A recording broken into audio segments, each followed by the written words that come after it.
This week on ANN, the Adventist Church releases a new document reaffirming the Seventh-day Adventist Church's response to COVID-19. The Adventist Development and Relief Agency in El Salvador assists families impacted by a recent marketplace fire. And Iraq recognizes the Adventist Church with a new national stamp. These stories and more coming up.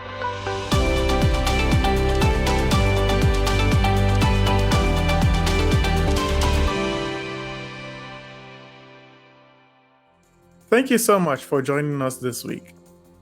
First in the news, the Seventh-day Adventist Church has produced a new document entitled Reaffirming the Seventh-day Adventist Church's Response to COVID-19.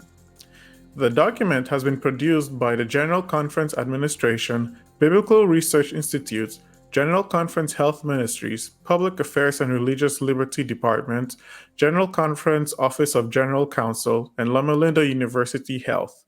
It builds on the immunization statement voted in April 2015 and affirms both the latter statement and the information on COVID-19 vaccines shared on December 22, 2020.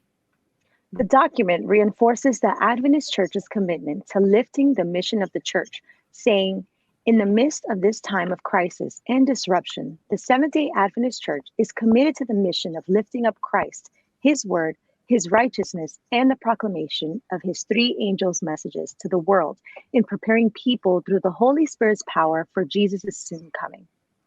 The document also reaffirms the Church's commitment to the health message and the importance of maintaining a healthy lifestyle to increase longevity and quality of life. As a denomination, we have advocated the synergy of a healthy lifestyle and responsible immunization for more than 100 years. In the light of the global magnitude of the pandemic, the deaths, disability, and long-term COVID-19 effects that are emerging in all age groups, we encourage our members to consider responsible immunization and the promotion and facilitation of the development of what is commonly termed herd immunity.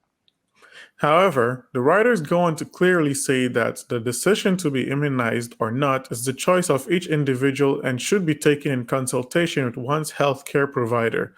Personal research on the subject is important. We ultimately rely on following biblical health practices and the spirit of prophecy and following God's leading in our lives, which will bring us peace and assurance in our decision making. The document also addressed health mandates and religious liberty concerns, but said what really counts during this time and beyond is how we treat each other as a church and in our wider community. The document says, instead of focusing on our individual convictions, we should draw more closely together in relationship with Christ and with each other. We should practice encouraging one another and bringing hope to the people of the world as we share God's important three angels' messages and the anticipation of Christ's soon return. We should work on becoming more active in our churches and not create divisions within the wider church body.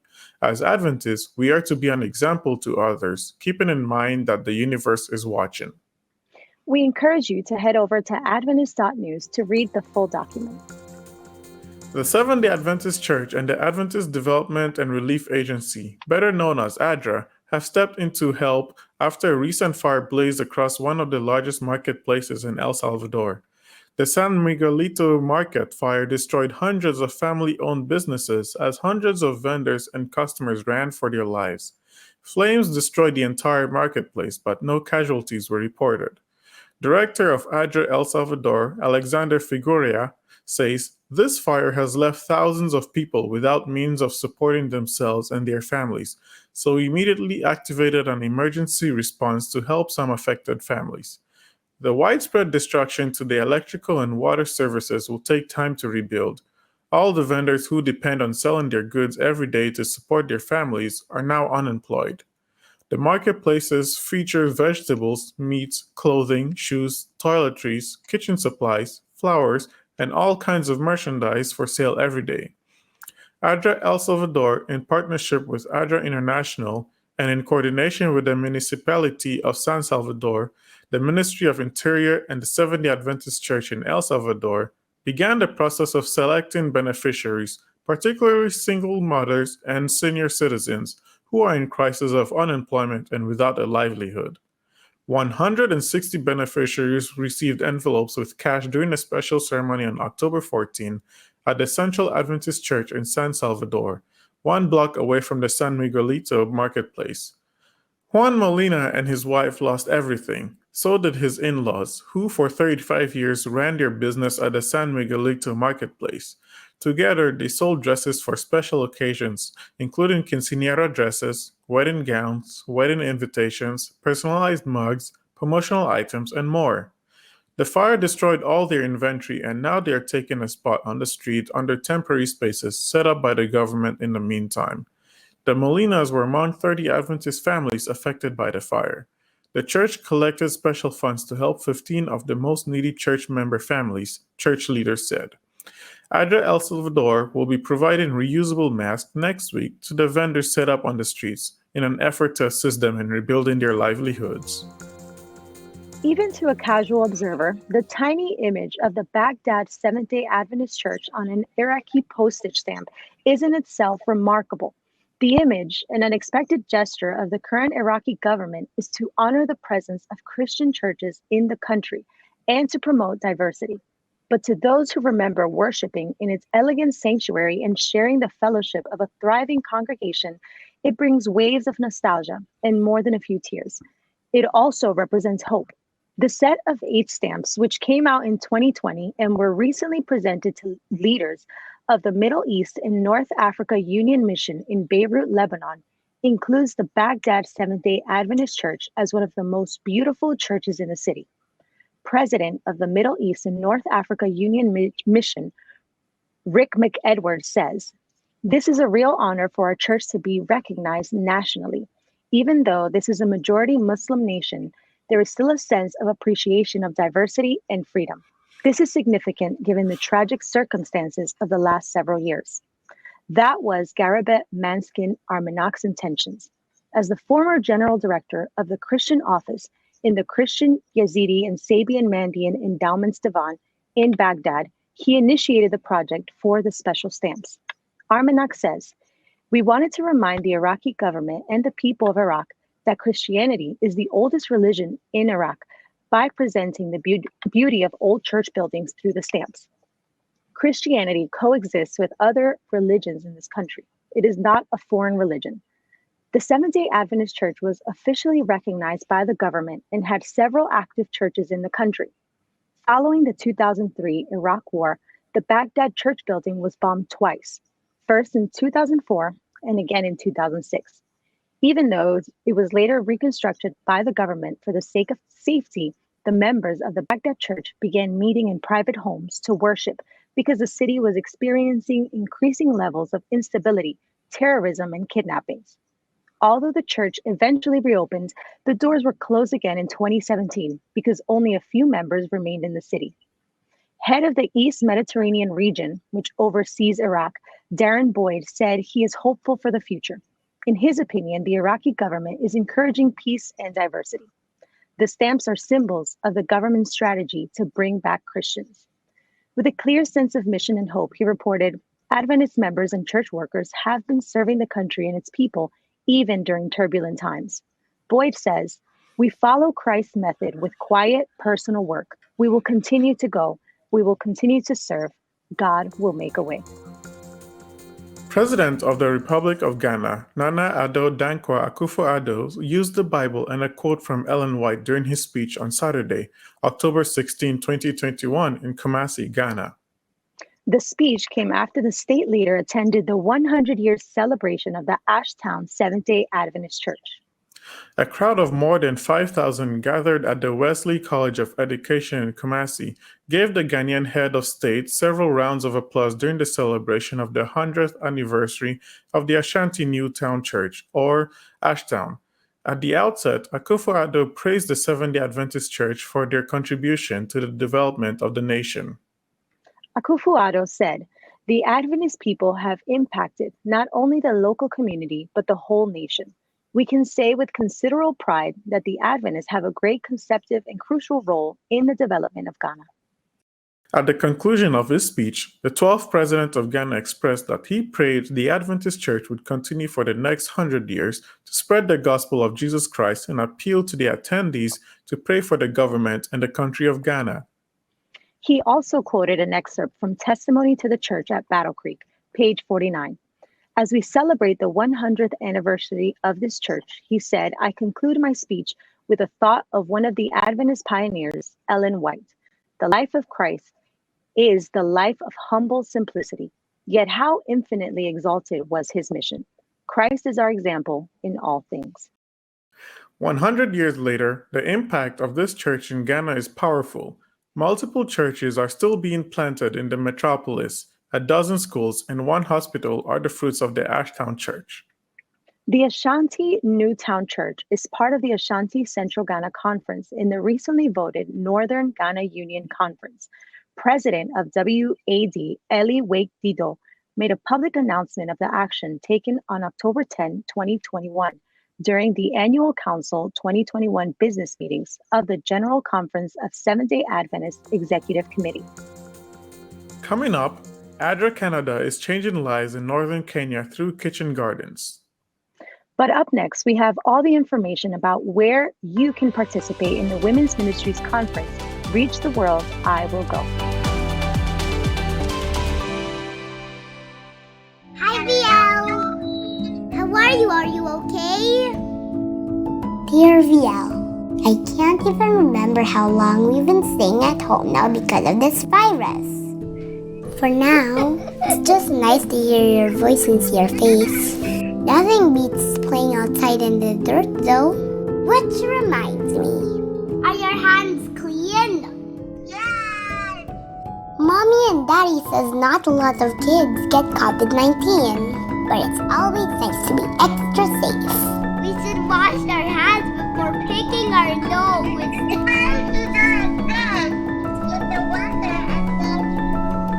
Washing our hands protects us, but it also keeps us from spreading the virus in case we touch something dirty. Let's always be clean and safe, okay? Love, Joey.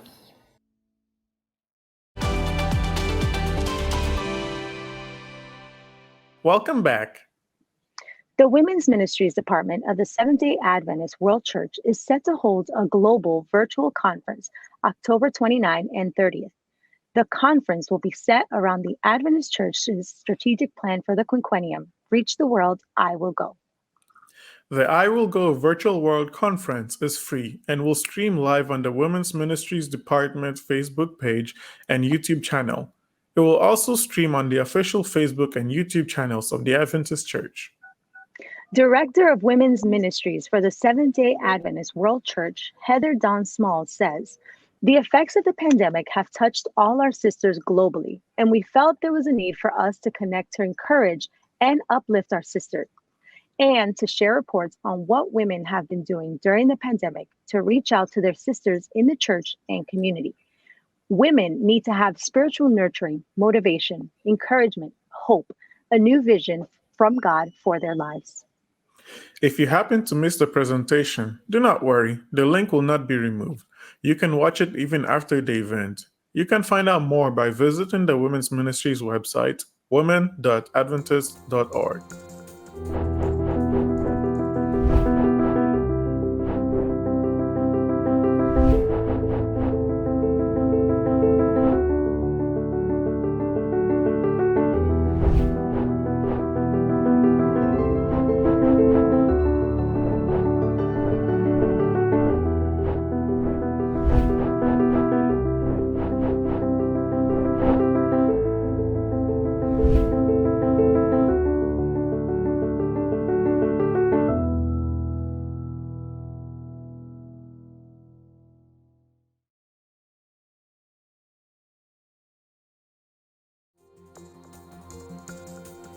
People living in a region of northern Kenya survived almost entirely on animal products. During times of drought, they often had to migrate to where their animals could find food to eat.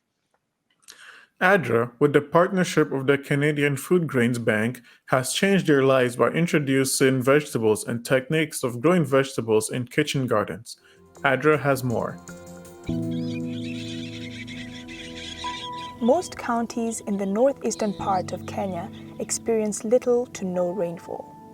Water is a scarce commodity here, hence the common perception that the region is not suitable for farming. Farming is the least thing discussed in many households in this remote part of the country.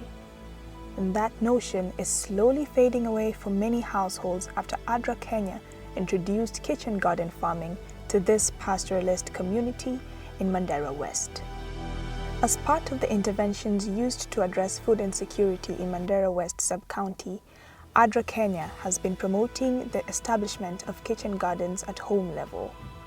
The people here are a pastoral community and usually consume animal-based foods such as milk and meat, which form the biggest part of their meals. So to diversify their meals and improve the nutrition of the people, pregnant mothers, lactating mothers and children, introducing vegetables was key. We meet Mumina Isaac Hassan working in a small kitchen garden at her home, a routine she has religiously sustained since she was introduced to kitchen gardening by ADRA Kenya. Mumina's kitchen garden looks promising.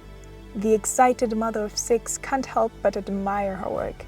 Her farm will produce enough vegetables for her family use. Our children are healthier because we have incorporated vegetables in their diet unlike before. I am happy for the fact that I don't have to go to the market to get the vegetables. I have enough in my kitchen garden. Not far from Mumina's home is Ismail Haji's farm. Ismail is one of the many men in this region that have fully embraced farming as an alternative source of livelihood. He spends much of his time in his kitchen garden.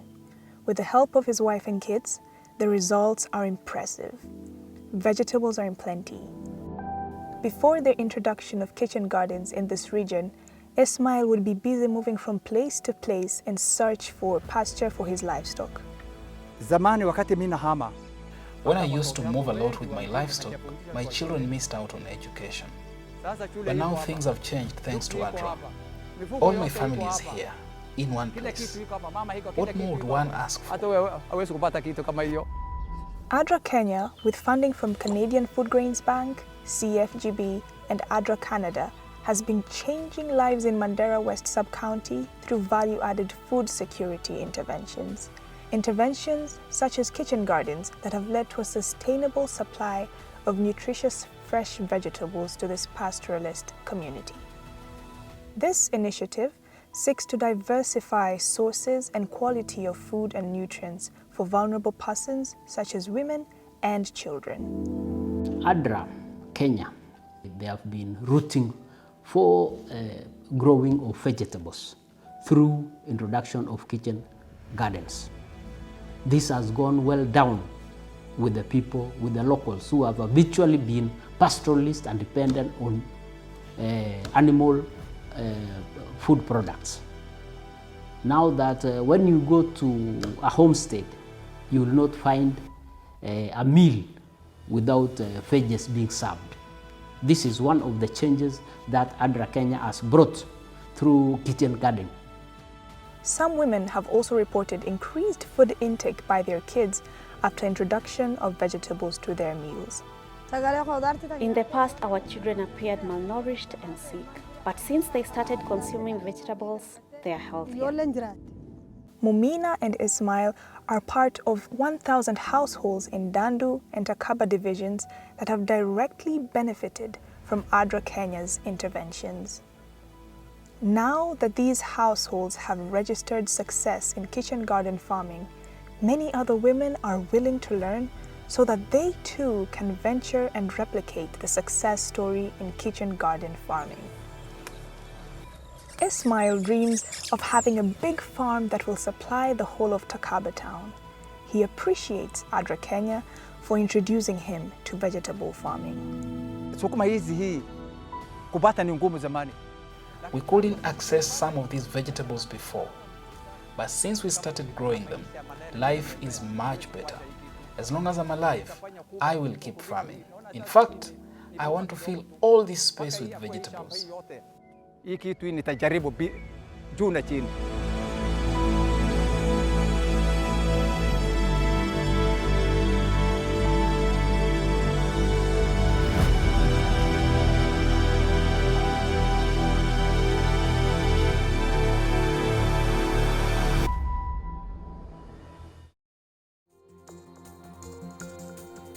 Coming up, Michael Yonker is here for This Week in Adventist History.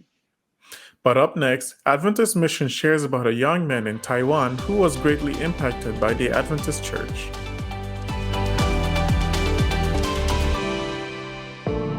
Why is there evil in the world? Are Christians hypocrites? Is the Bible a fairy tale? Does Jesus love everyone? Church doesn't feel relevant to my life. Is God even real? You have questions? Let's talk about it. I Believe Bible.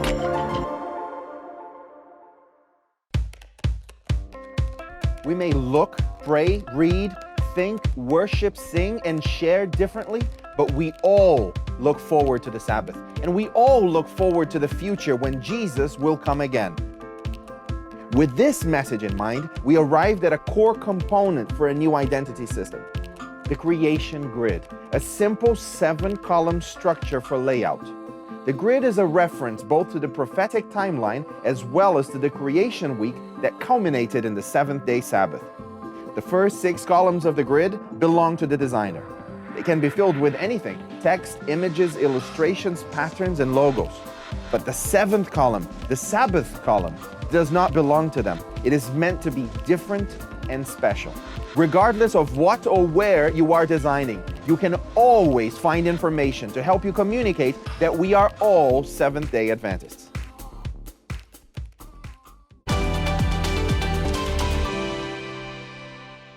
Welcome back. Lee was a construction worker in Taiwan. While he worked, he began to drink, smoke, and gamble to cope. After a stroke followed by a heart attack, Lee cried out for God to be with him. He got in contact with the local Seventh-day Adventist Church, and the members came to pray with him. Adventist Mission has more. Lee spent his younger days as a construction worker in Taiwan. With ambition to advance his career, he began working every day, day after day, week after week. The constant stress became so overwhelming that he started drinking, smoking, and gambling to cope. Lee's evolving lifestyle put a strain on his family, and his wife left him. Not long after she left, he had a stroke. It was so bad that he was paralyzed on the left side of his body, unable to move. Lee had an emergency operation to remove a blood clot, and it saved his life. But all of this wasn't enough for him to make changes. Lee continued living the same unsustainable lifestyle as before. One day, Lee had a conversation with his cousin. His cousin shared the Adventist health message and the hope that Jesus could bring to his life. Lee rejected the ideas, but joked that he would join his cousin at church someday. 20 years later, Lee was resuscitated from a heart attack, fortunate to be alive. It was at that moment that he remembered his cousin's words. He cried out for God to be with him. While in the hospital, he contacted the local Seventh-day Adventist Church. Members came to pray for him and thanked God for his miraculous survival. The church's urban center of influence provided care, companionship, supplies, healthy food, and prayers, which turned Lee's life around. He went with church members to deliver supplies to people's homes, attended Bible studies, and began to feel a new sense of hope in his life. One Sabbath morning at church, he heard a song that reminded him of the song he used to sing when he was a child. Lee felt the Holy Spirit touching his heart, and it was at that moment that he accepted the Lord and decided to be baptized. He knew that this time, God had saved his life in a different way. Lee now serves as a deacon in church and is an active participant in the urban center of influence. In 2018, a portion of the 13th Sabbath offering went to build several urban centers of influence across Taiwan. Through the work of these centers, people like Lee have come to accept Jesus into their hearts. Please pray for the urban centers of influence across this region. Thank you for your contributions to the 13th Sabbath offering.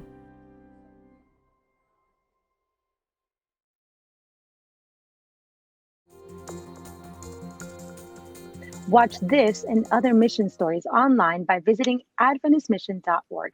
Then click on videos at the top. And finally, for today's episode, let's turn to Michael Yonker for a look at Adventist history. This week, several Adventist institutions around the world were started. This week in Adventist history, we look back to the start of several Adventist institutions around the world. Between October 24 to 26, 1928, meetings were held during which the Bolivia Adventist Educational Complex was created in the Bolivia Mission. It later began its activities on April 2, 1929, in Calana, La Paz, and was named Bolivia Adventist Industrial Institute. It is a coeducational boarding school on the secondary level, situated on 80 acres of land at an elevation of 9,000 feet above sea level. It is owned and operated by the Bolivia Mission and serves the Seventh-day Adventist constituency in Bolivia. Today, of course, it is known as the Seventh-day Adventist University of Bolivia. Also this week, October 25 to 29, 1877, the Oregon and Washington territories, with around 200 members, were organized into the North Pacific Conference in a meeting at Walla Walla. Elder Isaac Van Horn was elected the first president, his wife Adelia the secretary, and the well-known Adventist pioneer Alonzo T. Jones was treasurer. 5 churches and 6 smaller companies constituted the conference. Lastly, on October 27, 1895, the first Seventh-day Adventist Church in Rio de Janeiro, and possibly the first in Brazil, was organized, albeit consisting of only foreign workers from the U.S. at the time, with Elder H.F. Graf leading it. Soon, Huldrych van Graf was invited to be their first superintendent of the Brazil mission field. That is this week in Adventist history.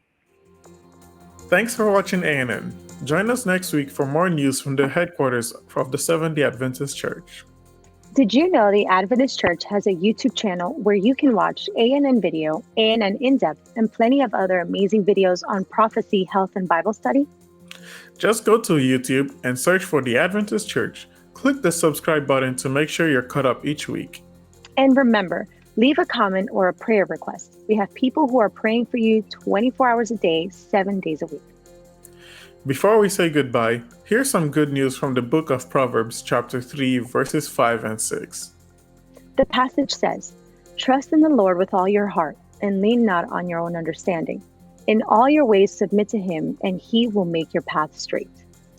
That's our program for this week. And remember, you can always visit Adventist.news for daily news and videos. Until next time, God bless. Take care.